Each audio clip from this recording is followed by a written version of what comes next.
Who the hell can wait till morning? Talk now at latenightsportsradio.com.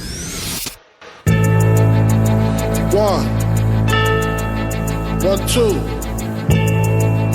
Welcome into the Bob Sullivan Show here on latenightsportsradio.com.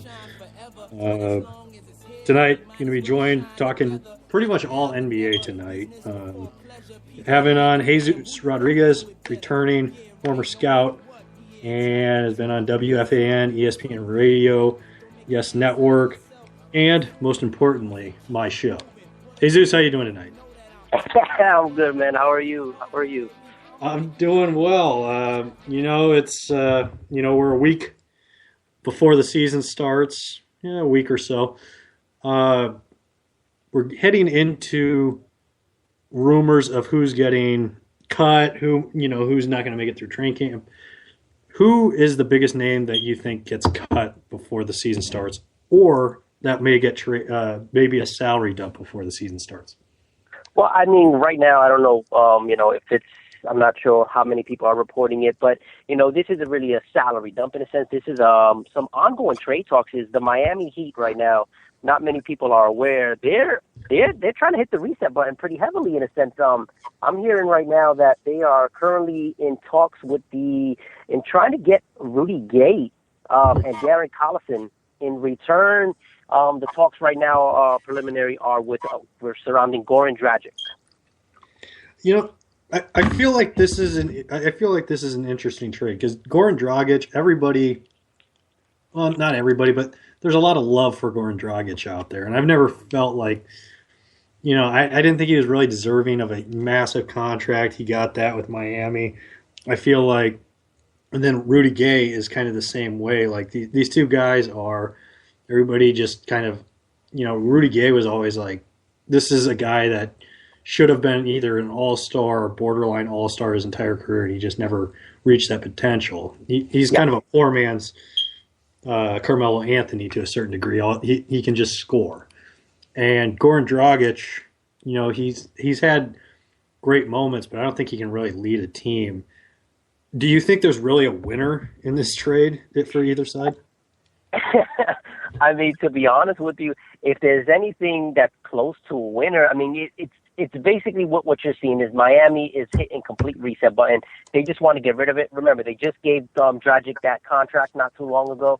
So, and the one person I really feel bad for was Dragic. Dragic re-signed with Miami under the assumption that they were going to compete. He actually had offers and had an opportunity to go to different teams that would have competed. But he intentionally chose them because what Pat Riley sold him was, hey, listen, we're going to compete year in and year out. Then Dwayne Wade leaves. You have the issues with Bosh and his health. He's the biggest loser. I would be interested. I don't think, it's going to, they're going to win a championship, but I'd be interested to see, Goran Dragic not pass the ball once or twice to DeMarcus Cousins and see what happens. Because when DeMarcus Cousins tries to play point guard. Yeah, I can't see Dragic. I just don't see that being a good fit. And I mean, really, anybody since the Rick Adelman era has not been a good fit in South. I guess Isaiah Thomas kind of got his start. You also look at like Darren Collison. He's had a good run there, but I don't think It's just amazing to me with Sacramento how far they've fallen, and there's other than DeMarcus Cousins, there's nothing rewarding about that team at all. And even with DeMarcus Cousins, there's nothing, that's not even that much of a reward either. If they're going to make a trade of DeMarcus Cousins, is the only option pretty much Boston? And do you think Boston gets too much credit for some of their players? I think what Boston actually gets credit for is too many of their draft picks. Mm-hmm. I think they're so overrated when it comes to draft pick wise because every year everybody talks about how Danny Ainge has acquired all these assets and all these picks and he's going to do this and he's going to do that. He was begging teams. I could tell you there was 2 specific teams that he was calling consistently trying to move out of his pick in the draft, multiple picks, and he wasn't able to because he was asking for the world and if we're being honest, this draft class, while it was good, teams weren't going to break the bank for it. You know, he actually tried to get Cousins, and he wasn't able to. That just goes to show that team, the talent-wise, as far as the players, I'm okay with that, believe it or not. I think that they're a top 14 player-wise. With, you know, you look at Isaiah Thomas. I really, really like Thomas there. But I just think the draft pick is where they're more overrated than their players, more than anything. The draft pick thing with, you know, Boston and everything, you know, they have, you know, like, yeah, Jaylen Brown might be pretty decent, but it was a weak draft class this year. And then to pile on that, you know, all these, you know, assets that they quote unquote have are like 22nd, 23rd overall draft picks. Like, I don't buy, you know, I like, you know, a Jay Crowder, I like Isaiah Thomas, but I don't, you know, who's going to want like an RJ Hunter? Like, he's decent, but, and, you know, nobody's going to want James Young. Like, everybody's trying to sell, well, specifically Boston, that these guys are really good. And I just don't buy that, you know, these draft picks that they've used are anything special. Like, why would you trade a star for a bunch of, you know, guys that are 7th and 8th in rotation on a team? I wouldn't do it. Yep. No, that and you know, that was the feeling with most teams around the league. I'm multiple teams that they contacted, not just the Kings when they were trying to get Cousins. Believe it or not, they even contacted the Knicks about Carmelo Anthony at the trade deadline last year. And even the Knicks said no to that. Now, they did have one higher pick, which was that Nets first-round draft pick, which was the one that they were banking on that teams would bite, which teams were interested, but not at the price that they were asking for, which is what Ainge needs to realize. Yes, your first-round draft pick does have some value, but you have to realize what that value is, because at the end of the day, teams know you can't roster that many players because you already have a deep team to begin with. So where are you going to roster the rest of those guys? You have to hope some of them go overseas. Yeah.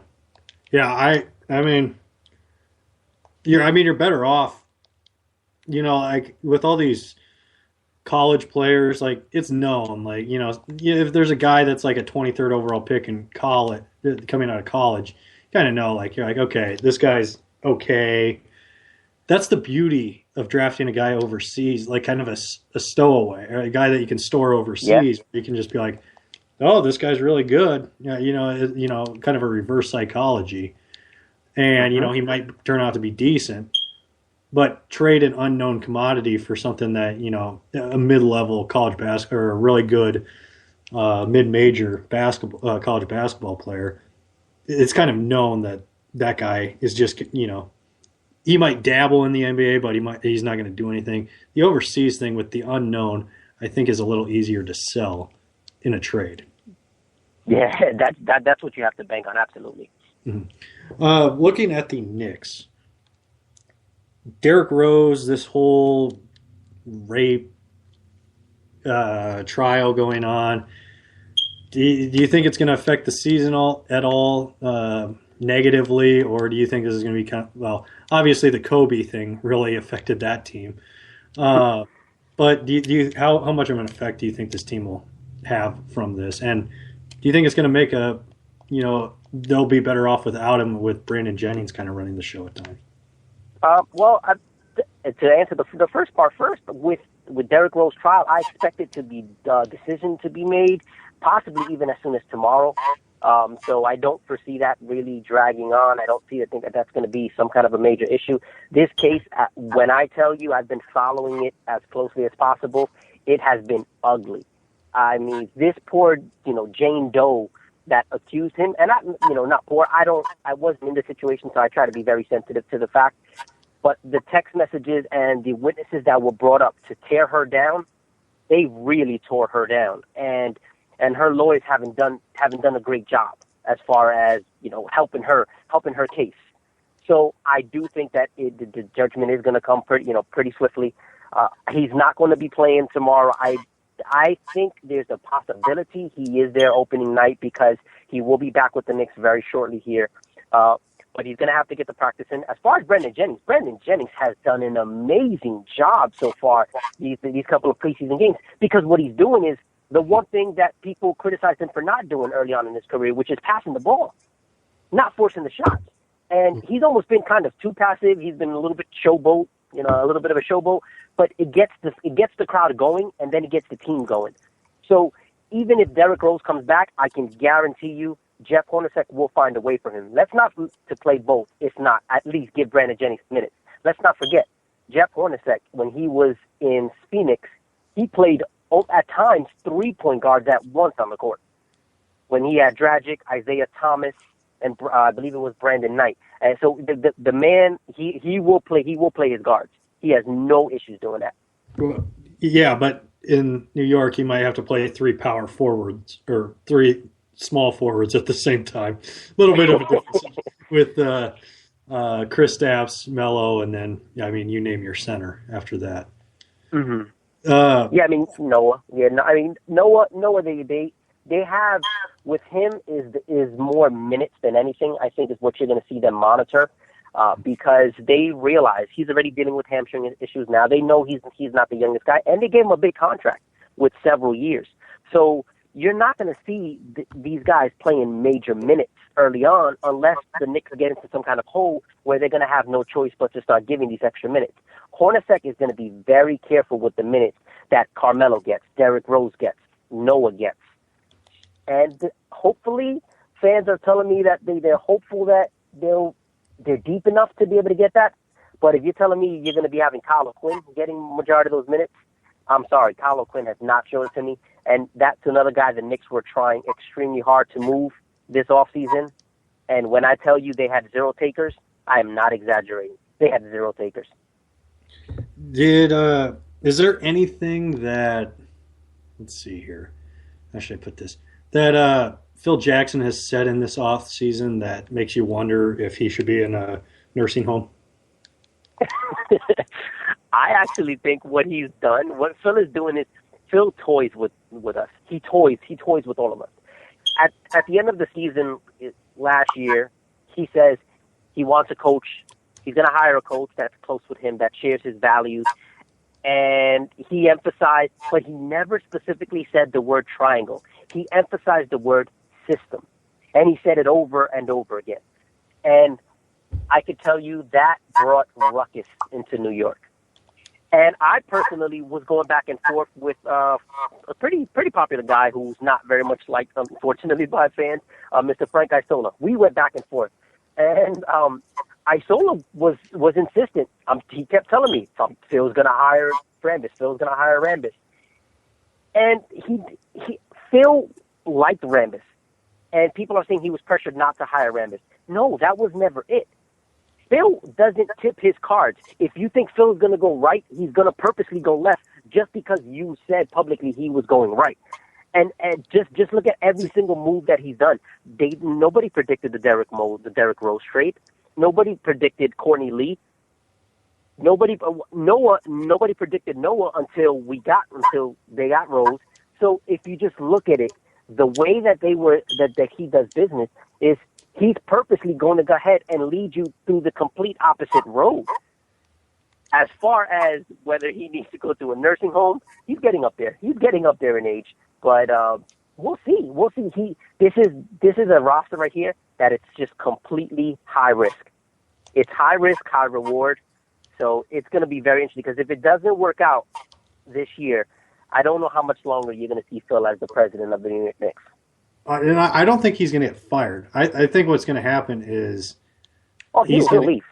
He'll leave. He's going to get tired of it, and he's going to leave. I mean, it's just going to be I feel with Phil, I think when he initially came in, it was all these fans are like, oh, well, now we're going to win a championship without really looking at the roster he was taking over. Exactly. And everything he's done this offseason, I mean, the stuff he says a lot of the time it's offensive to me, the stuff he says, because some of the times it just sounds so dumb. But, with the Hornacek hire, I like it. And the whole thing with him where it's, okay, if you're going to do this, I'm going to do that. I'm going to lead you down a path, and I'm going to kind of trick you. I don't like that way of running a business or running a team. Like, I kind of think that's, that can lead you down, lead you into some trouble. But, he took a risk with Kristaps. That worked out. Last year they got a little better. If Melo's healthy, I mean, this team has veterans again. And this is kind of, I know Rose is older and yes, his knees are a little shaky, and Noah's a little older and coming off, kind of an injury-plagued season. But this was the team that, pieces of the team that everybody thought, oh, if you just add Melo to this mix in Chicago, this is a championship type of team. I don't think that is the case with the Knicks right now. But I do think that it's a team that can, make a run in the Eastern Conference, which I think, as a Knicks fan, that's good enough for me right now. I just want to make a run. Well, I mean, I can tell you this: the Knicks season, everybody thinking it's all going to fall on Carmelo, his health, and Derrick Rose's health. While yes, those are very important, but the key factor here is what next step is Kristaps going to take? Because Kristaps right now, he is the key piece to this, to making this all go. He's going to be the key piece because he's the guy that he stretches that floor as a big and makes it, and it's going to open up the lanes for a Derrick Rose to get ahead and drive. He's going to make the post pass and the post up easier for Carmelo Anthony. The one thing Carmelo's still doing, which not many fans have noticed, but if you watch the preseason games, Carmelo's still holding the ball. You throw it to him in the post, he still takes those first 5 seconds to evaluate the situation. Knicks, I can tell you, they try so hard to get him out of that, but that's who he is. But what's happening now is who are you going to double him off of? Because if you double off Noah's man, Noah, believe it or not, is not that bad of a shooter. It's an ugly shot, but it's a shoot. It goes in. Kristaps, we all know, can shoot. You got Derrick Rose, who can drive. Courtney Lee, who is the most underrated signing as far as on the Knicks this offseason because of the defensive intensity that he's going to bring. And I was one of the people that was reporting during the offseason that it was actually Noah. Noah was, before the preseason had even started, Noah was pushing hard. And just before he agreed with the Knicks on the $48 million deal, the Timberwolves were the team that were in on it. And the Timberwolves actually offered him more money annually. And he basically got back to the Knicks and said, if you give me the extra year, I will go to New York as opposed to Minnesota. He didn't want to go to Minnesota. He actually wanted to go to New York because of Noah. And Knicks fans, no matter how much Noah struggles, he deserves a lot of it because he brought a lot of these pieces together. And the Timberwolves were kind of left out to dry because they offered him the 3-year deal. But once the Knicks went 4, that was it. That was when it was a done deal. This is my thing with Courtney Lee. I think, yes, he's had kind of a sporadic career, with Houston, when he was at the Nets. I mean, he fit perfectly with Orlando when he was with Stan Van Gundy and Dwight Howard. And I feel like once he went to the Nets, the Magic, they needed to make a change, try to do something, but they made the wrong call on trading Courtney Lee for Vince Carter. I feel like with Courtney Lee, we'd be looking, he was a borderline star when he was with the Magic. Like on that playoff run, he was one of the big keys for them when they got to the finals. And I feel like his development was kind of stunted by him being, him as a second or third option to a Dwight Howard. I think, that would have been a good combination, with, Rashard. You say what you will about Rashard Lewis, but he played well with that team that went to the finals. Haydu, they got rid of Haydu, bad call on that, and then Jameer Nelson. I mean, I feel like with Courtney Lee, I feel like he would have been a, top, 50 player in the NBA, not NBA history, but in the NBA right now, if he had, considered that way, if he had stayed with Dwight and built that team around those two. am I way off on that, or am I onto something? I mean, if you're saying top 50 as far as at that time in the NBA, absolutely, I could see that, because the thing that Courtney Lee brings is he brought both sides of the court. When you just play one side, it's kind of hard. Like a Bruce Bowen, for example. Bruce Bowen was an excellent defender, but he didn't have it on offense. Look at a Kawhi Leonard. A Kawhi Leonard, to me, sometimes some people say, oh, he's great, he's top 5 in the NBA, and then others say, no way, he's not, because he's not that great offensively. But if you can bring both sides of the court, absolutely, that jumps your value up, because then you really don't have a specific weakness. They can't take advantage of you on either side of the court, which is what you want. You want those well-rounded, all-around guys.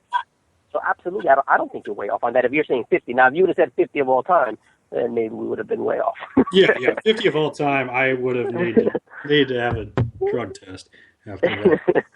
But all right, as far as things that you are predicting to happen before the trade deadline, what's the most major thing that you think is going to happen player transaction wise before the deadline? And I know we're talking about that 5 months in advance of it happening.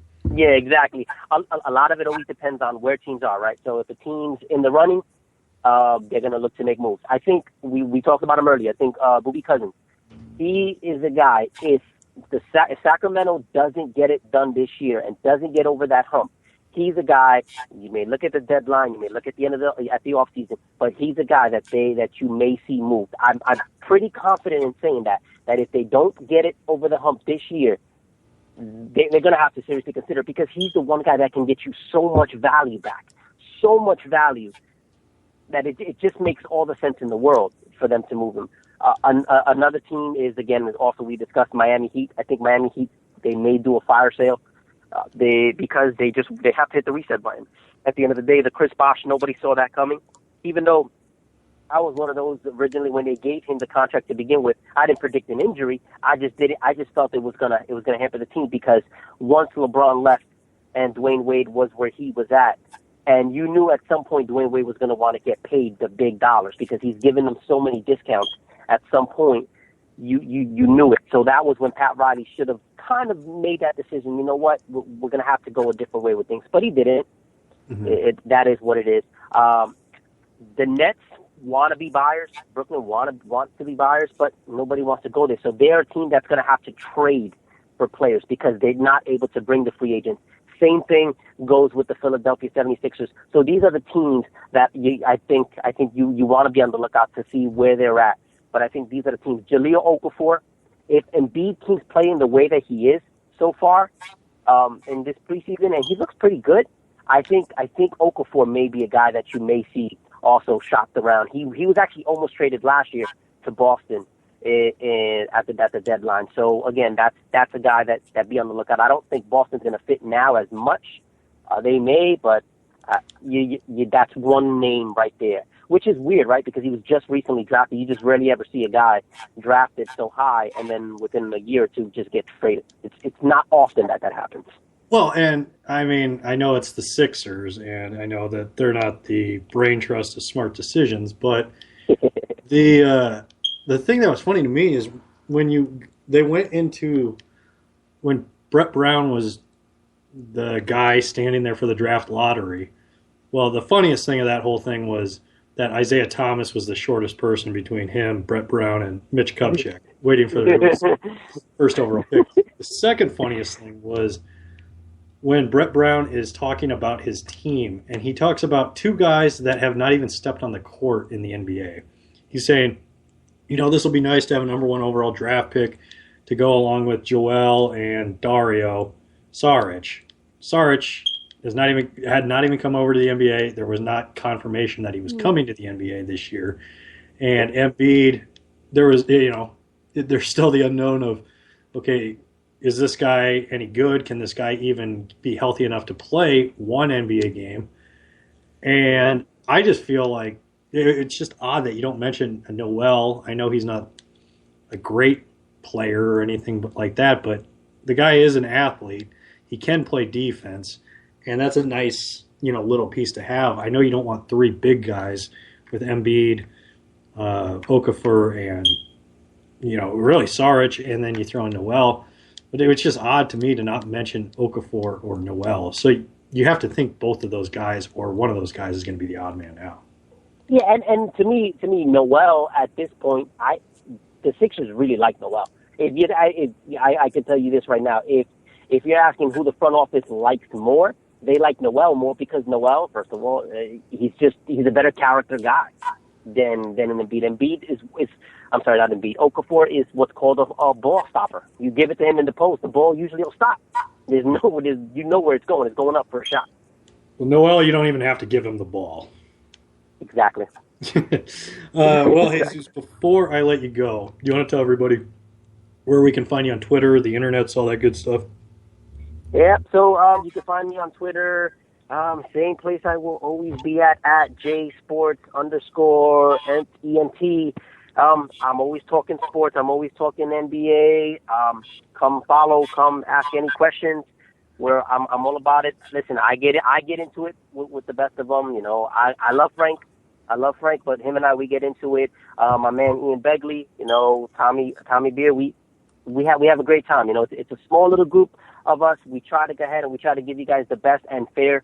And listen, especially you Knicks fans out there, whenever I tweet news, don't get mad at me, whatever the news is. I just tweet what I'm told.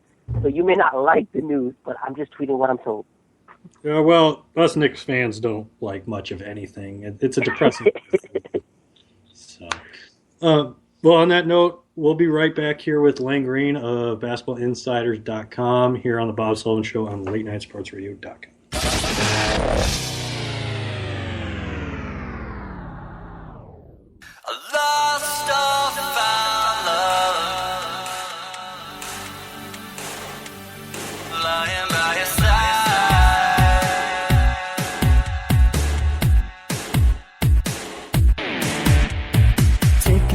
Second to keep breathing in a moment before it's gone.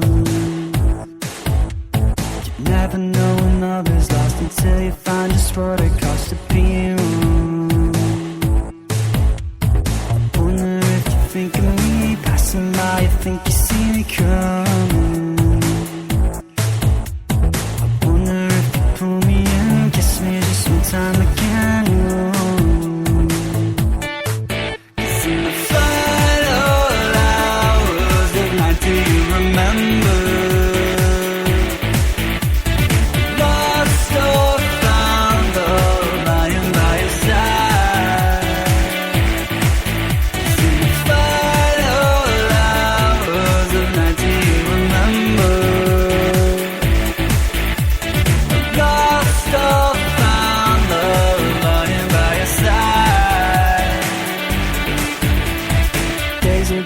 Coming and the nights will keep on going till they're tired, falling fast asleep and as they dream of ghosts of beats filled with desire. The chance of life is all around, a chance to take is always found. Writing on the lullabies on the lonely living life.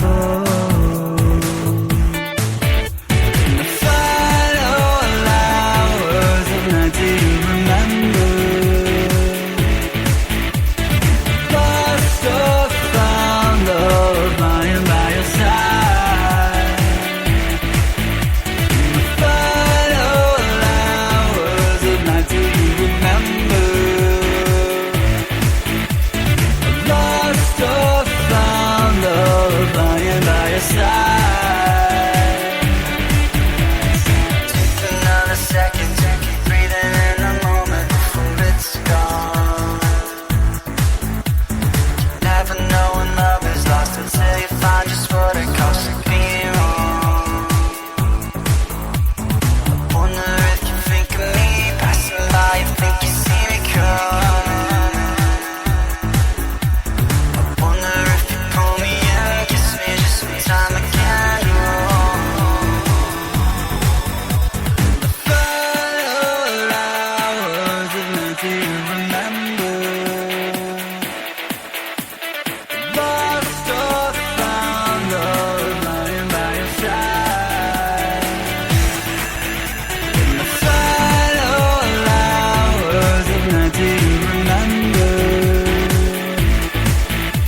the hell can wait till morning? Talk now at latenightsportsradio.com. Yes. Welcome back to the Bob Sullivan Show here on latenightsportsradio.com. No better song to come back from break on than No Easy Way Out by Robert Tepper.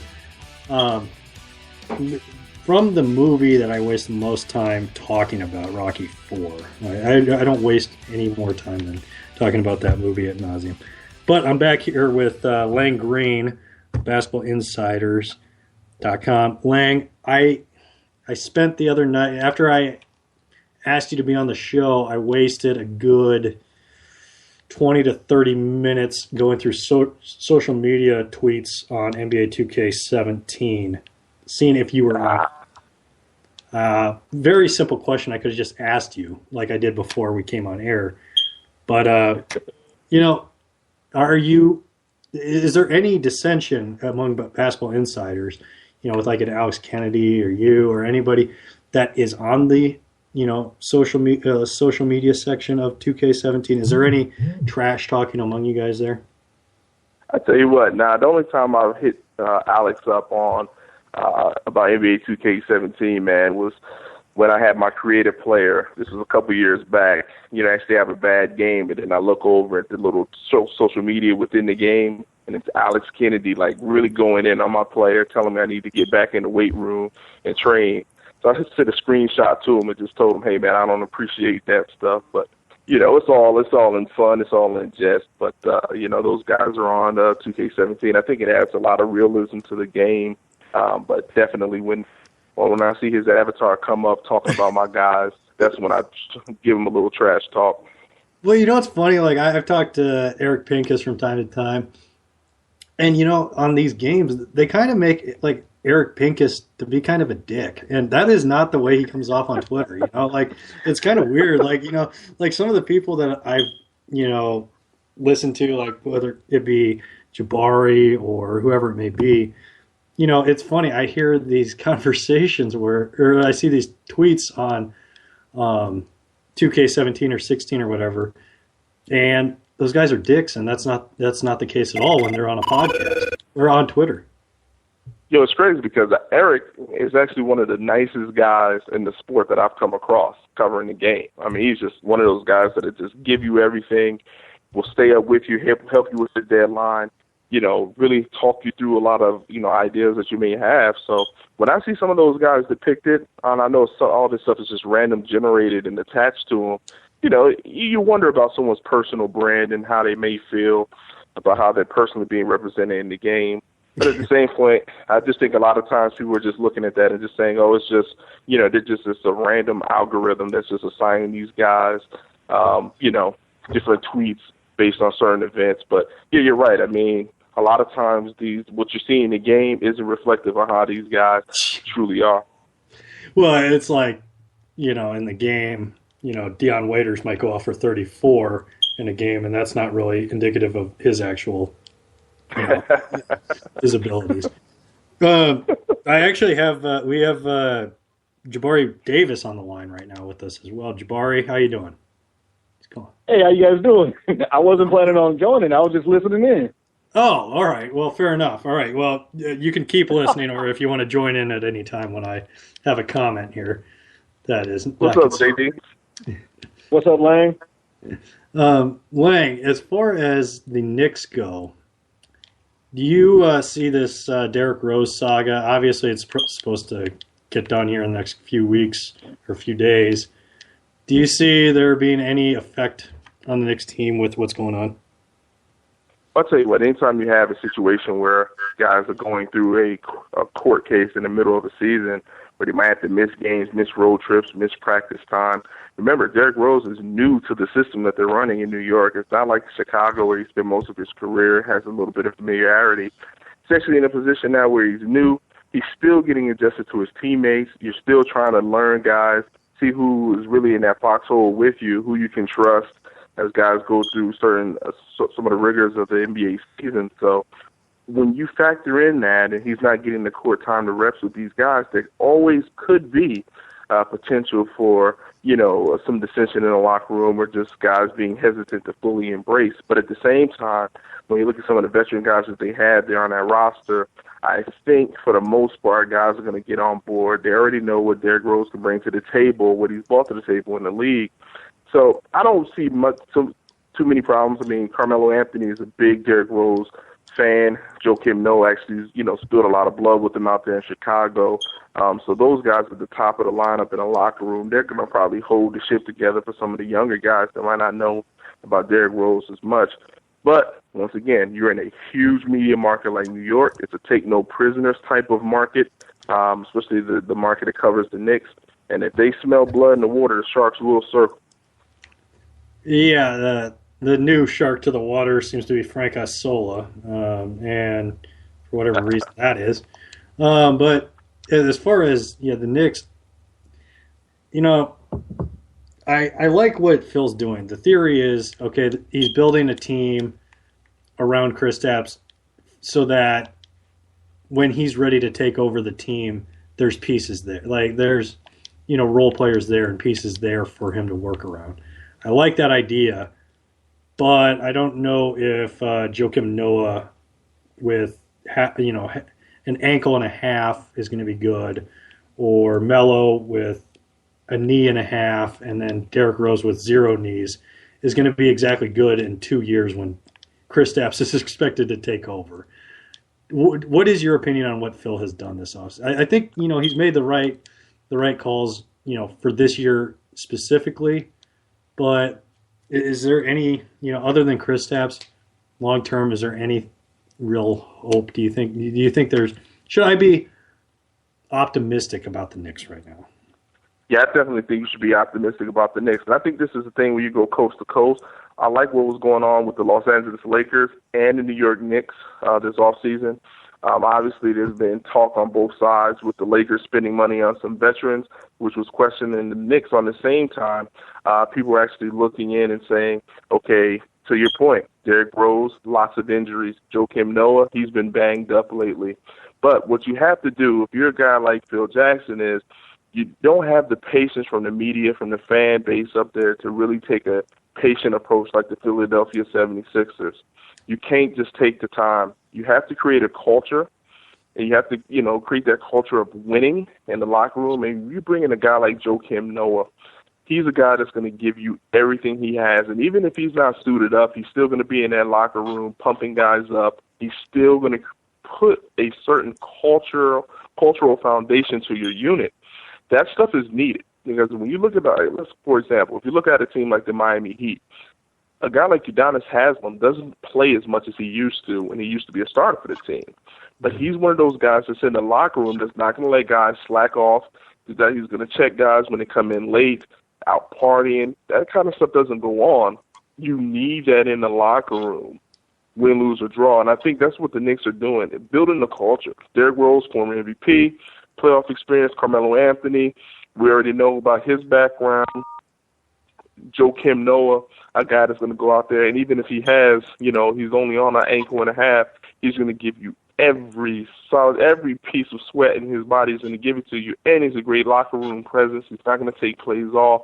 It's about the culture in New York, and for that reason, I like what the Knicks are doing. Now, will that translate into a top 5 seed in the East this year? I think that's unrealistic. Are the Knicks facing the right direction compared to years past? I say yes. We've kind of seen the,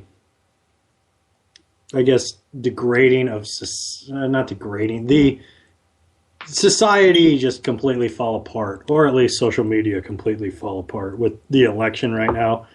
Right. But we also see it whether you're debating who's better, Kobe or LeBron. If you can't say that both are good. Like if you say one's good, then you're completely you can't have one opinion or the other. Right. The thing with and really that stems from Skip Bayless just assaulting society with his opinions, and Stephen A. Smith as well. What do you think the opinion is? What is the most ridiculous opinion you have seen on Twitter, social media, whatever, from fans thus far this offseason about the upcoming season? about the upcoming season, I tell you what, I can stick in my home market here in Atlanta. You have a polarizing issue with Dwight Howard coming to town, right? So once again, this isn't as sparkly as some of the others, but you have a group of fans, there's no middle ground to your point, a group of fans that feel that they're getting 2009, 2010 Dwight Howard, and the Hawks are about to win 65 games this year and challenge the Cleveland Cavaliers for Eastern Conference supremacy. On the second end, you get the folks that feel that Dwight Howard is trash, and that the Hawks getting a guy like Dwight Howard, now the Hawks are a 25-win team at the most, and I'm like, listen, the truth is somewhere in the middle. I think the Hawks are a 44 to 50 win team this year, and depending how things slide out, they could or they could not make any noise. But when you get those kind of varying extremes, it happens no matter what. I mean, you're talking about that situation in Atlanta. You could be talking about, whether J.R. Smith should have got paid in Cleveland. You could talk about whatever situations going on in this league, and you're going to have wild varying opinions. I see with Dwight, I don't, people really don't factor in,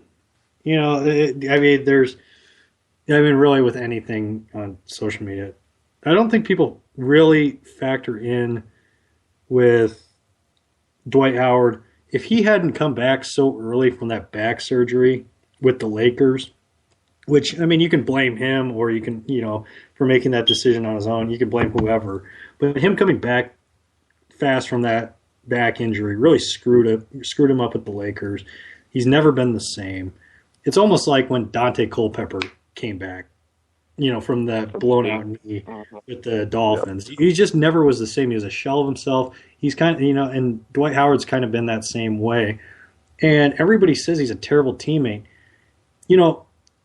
I would be pissed off too if I'm playing center. I'm in a kind of a contract year. James Harden, blows 90% of his defensive assignments, and I'm the one that gets called for fouls, and I'm in foul trouble every single game. How is that? It isn't. Obviously it's Harden's considered not a great teammate either, but how can you blame Dwight in that situation for being pissed off at his team when everything funnels down to him, and then he gets all the fouls and he can't capitalize on his own opportunities? But the best thing that can happen for a guy if they lose a little bit of zip off their fastball, per se, is to join a good system, a well-thought-out system. Listen, Dwight Howard is one of the most freakish athletes I've seen in the league. And but you got to remember, when he started his career, he's basically played the early part of his career under Stan Van Gundy. Stan Van Gundy had a solid system, offensively and defensively for him. They spaced the floor. They were surrounding him with shooters on defensive end. They had guys that were disciplined to their perimeter shots, and when things did get loose into the lane, he was there to erase them based on, his athletic ability. Now, that was a system, and obviously he was, in his prime or pre-prime. When he went out to L.A., you play for D'Antoni, Mike Brown. You don't have a structured system for Dwight Howard. People would tell you with D'Antoni, especially defensively, it wasn't his calling card. So you see a little bit of dip there. Then offensively, they expected Dwight Howard to become this one-on-one Hakeem Olajuwon type of guy. When you've noticed early in his career, that wasn't the way he played in Orlando. He got a lot of buckets because they spaced the floor and they allowed him to work. In L.A., they didn't surround him with that same, type of, arsenal, and they expected him the same results. It didn't happen. Now, fast forward, he goes to Houston. He's under Kevin McHale. James Harden's not playing defense. What type of system did the Houston Rockets have? What was their identity? No one can answer that. We knew that it was going to put up a lot of points, but they didn't have a strong night-to-night, day-to-day type of system. Now he comes to Atlanta. Now Atlanta has a system. Coach Mike Budenholzer's from the Greg Popovich tree. We know how the Atlanta Hawks are going to play. They're going to shoot the three, they're going to space the floor, and they're going to play very tenacious defense. And that's one of the things about the Hawks that people haven't talked about. They've been one of the best defending teams in the league. Now you add Dwight Howard. I actually think, even though Dwight has lost a little bit of zip off his fastball, the fact that he's joining this system where everybody's bought in you're going to see a Dwight Howard that could potentially get back into the all-star game mix. Now, I'm not saying he's the same type of player he was before, but the system is going to help alleviate some of that if he did lose off his fastball. Just wait and see it. Now, this is where I'm going to take the conversation off the tracks. It's kind of like when you surround Donald Trump with a bunch of racists and sexists. Obviously, you're going to have some success. But when you surround Donald Trump with some open-minded people, you're not going to have that same kind of success. That's the same thing with Dwight Howard, where, I mean, you need to surround him with some shooters. And if you don't put the right offense in place, you're not going to have the same kind of success. But as far as in the East, one team I've always been fascinated by. Jabari can attest to this, and it's been my team on the rise for probably like the last 7 years, or ever since Dwight's left, and that's the Orlando Magic. I loved Victor Oladipo. I loved Elfrid Payton. I liked Vucevic. They've made some changes on the run here. I like Fournier. They got Fournier. They got Ibaka. They got Biyombo. Vucevic is probably going to be the odd man out, which means you can probably bring in something pretty good in return for him. I like this team again. I've liked them for like the last 3 years. I've not been able to cash in on that bet. Not that I've placed that bet. I have not been able to cash in on saying that they're my dark horse. What do you think of Orlando right now? And they got a good coach, not Scott Skiles or Jacques Vaughn. They've had garbage coaches, which has cost me. They got a good coach now. What do you think of Orlando? I like Orlando. I'm just not sure how much noise they can make this year. They got a lot of roster duplication. And when you have a young team like that, they're trying to find their way. I mean, I like Evan Fournier. At first last season when he was really coming to his own, I was wondering, okay, because every year we see guys that come in first 20 games of the year, they're really balling out, and then, the legs get a little rubbery, come around Christmas time, and those guys kind of stay in the funk. But he actually, powered through a lot of that. Looks really good. But this offseason, you bring in a guy like Serge Ibaka. Obviously, he's a free agent next season and next summer. So now, he's under the gun. He's been in decline if you really look at his numbers the last 3 years. And I think a lot of his decline has just been because the Thunder was asking him to take a lot more perimeter shots, which was taking him away from the basket, which was taking away a lot of his offensive rebounds, opportunities, making his field goal percentage go down and that kind of end. We taking more threes. I like that addition. Hopefully we'll see Ibaka if he can get back in the Defensive Player of the Year type of discussion. Then I think it's a great move for Orlando. They gave up Victor Oladipo, who I think has a great future. But at the same time, you bring in a guy like Bismack Biyombo, who signed 4 years, $70+ million.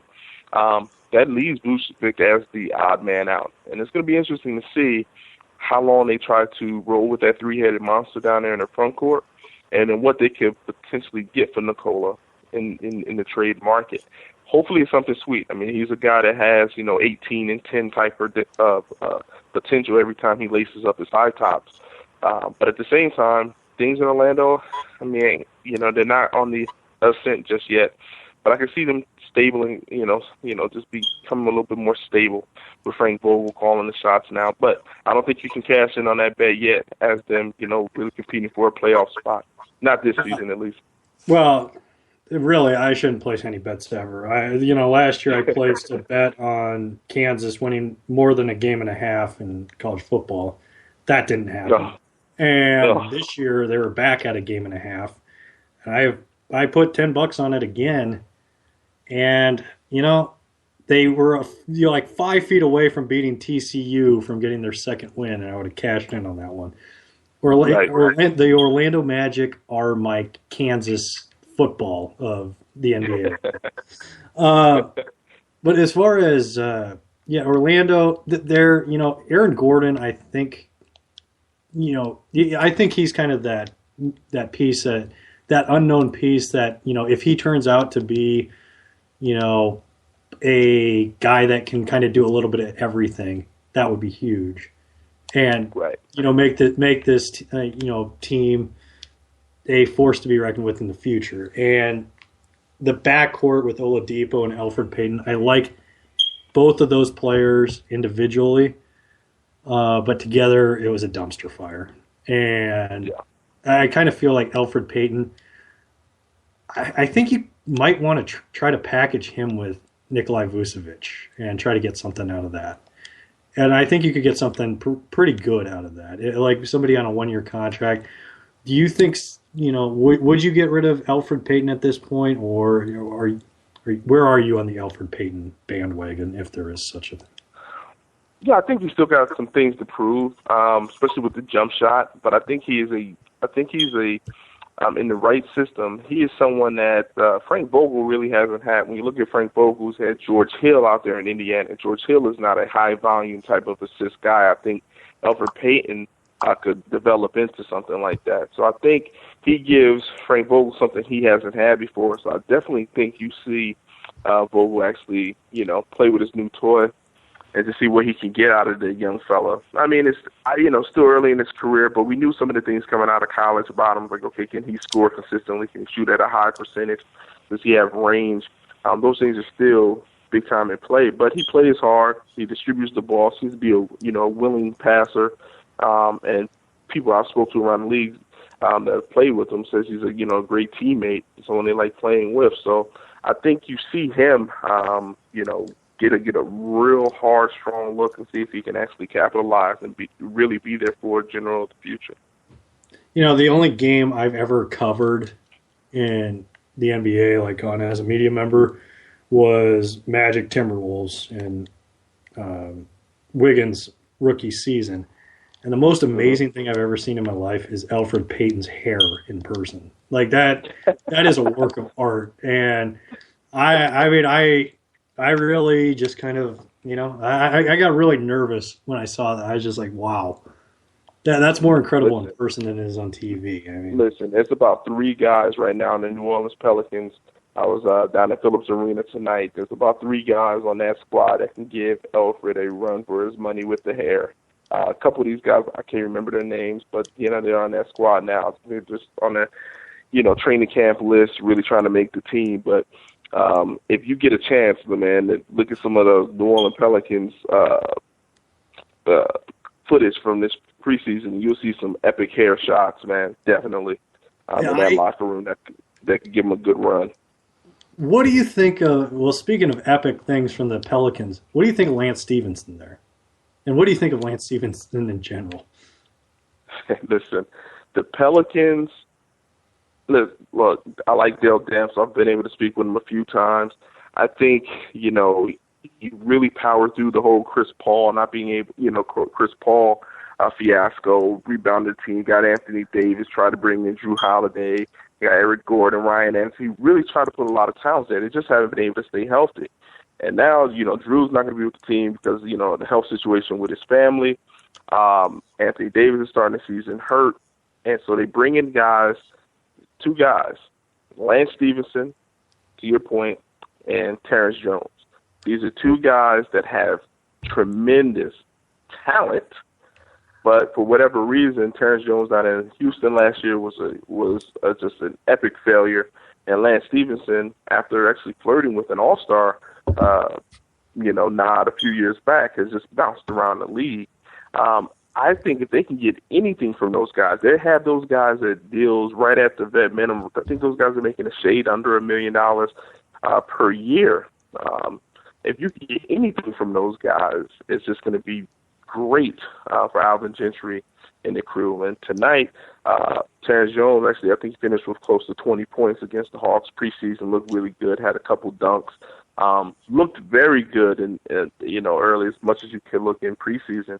But Lance Stevenson, going back to your original question, he's obviously a guy that has the talent, but his consistency is what drives him. One game, he's putting up 18 points, 9 assists, 9 rebounds. Then the next game, you can only count on him for 2 points, 3 rebounds, 2 assists in the same minutes. That's the problem with Lance Stevenson. That's what's hindering him from actually getting back to that level he was with the Pacers. It's just his overall consistency and focus.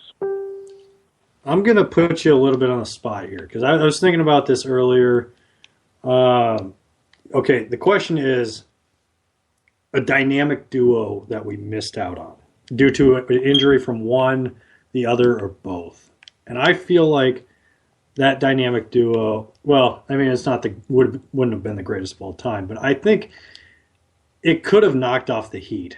And that is Danny Granger and Paul George. Yeah, those two stayed healthy, kind of play the same position, but Paul George initially came into the league kind of as a 2 and then grew a couple more inches. But that would have been a good 3-4 type of duo. And, the Pacers kind of missed that second scoring threat. And I think Granger would have been that nice complementary piece to Paul George had he stayed healthy. What do you think the best dynamic duo we missed out on was due to injury or? Man, I'm going to just tell you like this. Go a little bit older than that. I'm going to say Tracy McGrady, Grant Hill. Dynamic down there in Orlando. I mean, I think that was something where I can look back right now and say, what if? Mm-hmm. What if? But at the same time, Brandon Roy and LaMarcus Aldridge. That's another one because you throw Greg Oden in that mix as well. Yeah. And Greg Oden is he's a 30 for 30 waiting to happen just by himself. You add in Brandon Roy, LaMarcus Aldridge, because remember, LaMarcus Aldridge was supposed to be third fiddle out of that crew. Yeah. Really, Brandon Roy and Greg Oden, and LaMarcus Aldridge was like, hey, you could be our third guy.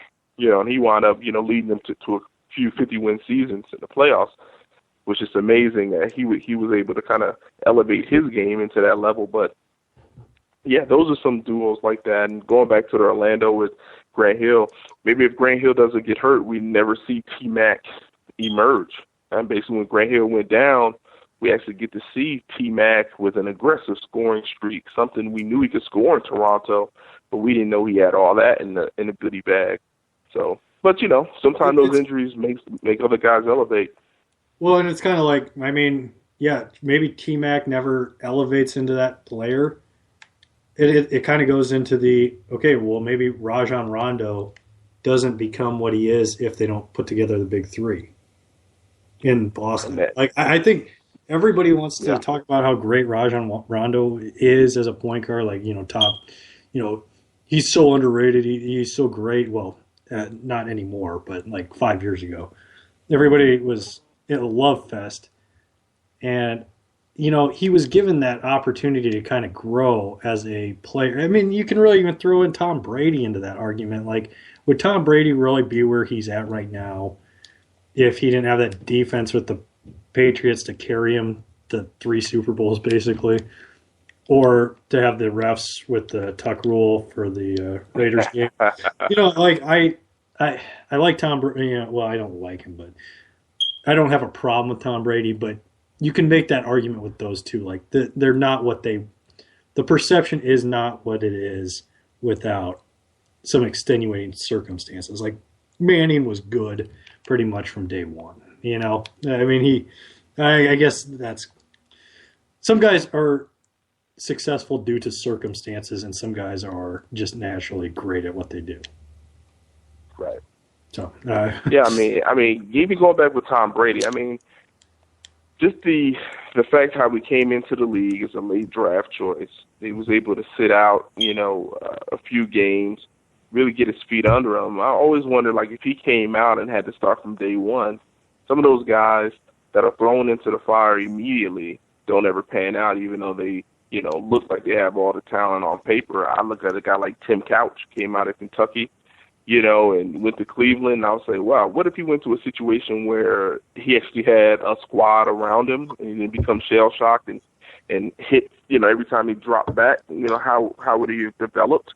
But at the same time, Brady's developed into, you look at Brady right now and he's, near 40, still lighting guys up, so, but, circumstances, injuries, step up, it's crazy how things ultimately materialize after certain things happen. Alrighty, Wang. Well, one more question. A couple more questions. Sorry, Keith. I'm going to keep just a few more. That's all good, man. That's all good. Couple more questions. Let's go a couple of dark horse picks for some awards. an MVP pick. You know, a lot of people are going to say, you know, like it's. I don't think Steph Curry's going to win it again, just because of what happened in the finals. Right. You know, he can put up, you know, a bunch of threes and whatnot, but I feel like the perception has changed on him. Like, oh well, when he, you know, when he's, you know, if his three's not falling, then what is he? He's just, you know, 6'2" and whatnot. But Westbrook is a big favorite, and then LeBron. It's going to, you know, a lot of people are thinking, okay, well, you know, people feel like they owe it to LeBron to give him another MVP. You feel like there's a dark horse out there. Like, I feel like, you know, Kyrie Irving, you know, I think he could be kind of a dark horse for an MVP. You know, I know, you know, he, you know, that shot in the finals doesn't get a lot of credit for it, but I feel like the mojo from that shot could lead into not him necessarily being the main guy in Cleveland, but I think he could be a favorite to be a top 3 MVP pick. Your thoughts? I'll tell you what. I think you're a year or two too early on the Kyrie, but I definitely feel like he will develop. I think he will definitely fill that void. And the reason I say that is this: last year in the playoffs, if you noticed, and I got to, you know, witness some of this. It's early in the Cavaliers' first round against Detroit. LeBron was running roughshod himself, but LeBron was basically yelling and imploring Kyrie to attack, score. If you remember, LeBron came into the league as a passer supreme. He was, you know, the guy that we said he had the core vision of Magic Johnson after scoring. I think as LeBron James gets older and continues to age, I think you will see Kyrie Irving develop more into the scoring. I think LeBron James might actually have a goal one day to try to lead the league in assists, while Kyrie Irving starts handling the lion's share of the points. We already know Kyrie Irving's averaging about 21 points a game, basically in his sleep. Be nothing if, you know, LeBron sacrificed some of those shots and just say, you know, go at it, young fella, to get up to that 25, 26 point a game realm. Kyrie Irving's not going to be a high volume assist guy as long as LeBron James is in stow. So, in my opinion, I think that prediction is accurate. I think as LeBron declines and Kyrie Irving kind of starts to elevate to alleviate some of that, I think you will see Kyrie in the MVP race. But my sleeper for MVP this year, and if you're a betting person, the odds right now are 33-1, is Chris Paul out there in the ball. Oh, come on. Chris Paul. Let me tell you something. When if you look at the numbers, he's basically averaging 20 and 10 over the past 3 years. He's entering a year where he can opt out and become a free agent. So can Blake Griffin. He's never been to the Western Conference Finals. The San Antonio Spurs have fallen off. The Memphis Grizzlies have possibly fallen off. Oklahoma City is fragmented. Portland, people are saying it's Portland. This is a one-year wonder. Utah could be kind of young. Look at the Los Angeles Clippers, and if they can get to that Western Conference Finals, I'm not saying they could beat Golden State, but I think you're going to see a very strong year from Chris Paul this year, with Blake Griffin completely healthy, with DeAndre Jordan coming off an Olympics appearance. Do not sleep on Chris Paul. And if you have a couple of dollars, I know you say you're not a betting guy, but take this from me. I'm a big Put a couple of dollars in that 33-1, and you know, take me out to lunch, man. Me and Jabari out to lunch when you cash in at the end of the year. I think Chris Paul gets the MVP award this year. Listen, I'm a degenerate gambler at times, but I find a way to avoid Gamblers Anonymous at times too. As far as a sleeper pick to win Rookie of the Year, I know a lot of, you know, Chris Dunn is up there for a lot of favorites. You know, you think it? Is there somebody else out there that we should be talking about? Is there somebody? Yeah. Is there too much talk of Chris Dunn? I didn't really like Chris Dunn at Providence, to be honest with you. Like I liked him in the preseason. I liked him in the. I felt like he was held back at Providence. Like he couldn't really shoot, but you know, he played well at Providence. I didn't think much of him at Providence. Like I didn't think his game would translate to the NBA.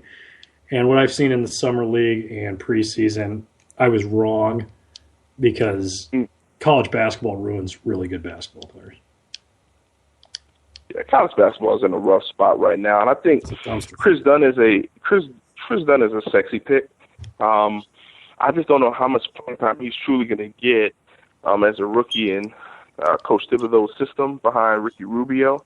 Yeah. I don't know how much time he'll get to actually generate that or the type of numbers he'll be able to produce because you already have Wiggins and Karl Anthony Towns in front of him, 2 former number 1 overall picks, so they'll get the lion's share of the points. In the highlight packages, I think Chris Dunn will look very good in spots. I think if you're looking for a dark horse to potentially win Rookie of the Year, I think you go back to New Orleans and you look at a guy like Buddy Hyde. He's not shy. He's going to shoot the ball. He's going to get a lot of opportunities to put the ball in the basket. The Pelicans have a lot of injuries. Drew Holiday isn't around. Tyreek Evans only played 25 games last year. So how much will he be able to give the team? I think the squad's going in a different direction. Tyreek is in a contract year. I think you're going to see Buddy have more than enough opportunity to put up 15 to 16 points a game. He's going to get the shots. Anthony Davis is going to get a lot of double teams. If he's healthy, and if Anthony Davis isn't healthy, then they're going to rely a lot on Buddy. So I think he can be a dark horse Rookie of the Year candidate. Okay. This is going to be called Would You Rather. A very clever name for this this game. All right. Would you rather have toothpicks shoved under your fingernails while watching a Nuggets game, or have your pants set on fire while you're watching a Sacramento Kings game? I'm gonna go with toothpicks under the nails, man. Something about mess with my lower extremities. I'm never gonna be cool with. So I'd rather take them nudges in the fingers, man, and watch those Nuggets go to work. Okay, fair enough. Well, Lang, before we get out of here, do you want to tell everybody where we can find you on Twitter, the internets, all that good stuff? Yeah, no doubt. If you want to catch me on the internet, man, telling lies and telling jokes, it's Lang Green at Lang Green, LANGGREEN, and don't forget my E after that. Another that, Basketball Insiders is where I write a few times a week, put it down, post a weekly chat. But yeah, definitely, man, hit me up on Twitter. I'm probably one of the most accessible writers in the game today. I take pride in it. If you hit me up, I'm gonna hit you back. You know what, Lang? This is the first time we've talked on my show. I think this is the first time we've talked, period. I followed you for a while on Twitter, but, I think I'm definitely going to start a campaign for Lang Green to be on the social media section on NBA 2K18. So let's do it. Let's do it, man. I'm going to get that started tonight. I'm going to tweet. I'm going to get that started tonight, so we need to get that done. No doubt, man. It's my own mini Heisman Trophy campaign. That's Looking right. forward to it. Well, on that note, that'll do it for the Bob Sullivan Show here on LateNightSportsRadio.com. I'd like to thank Jesus Rodriguez and Lang Green for joining us, and we'll see you next week here on the Bob Sullivan Show.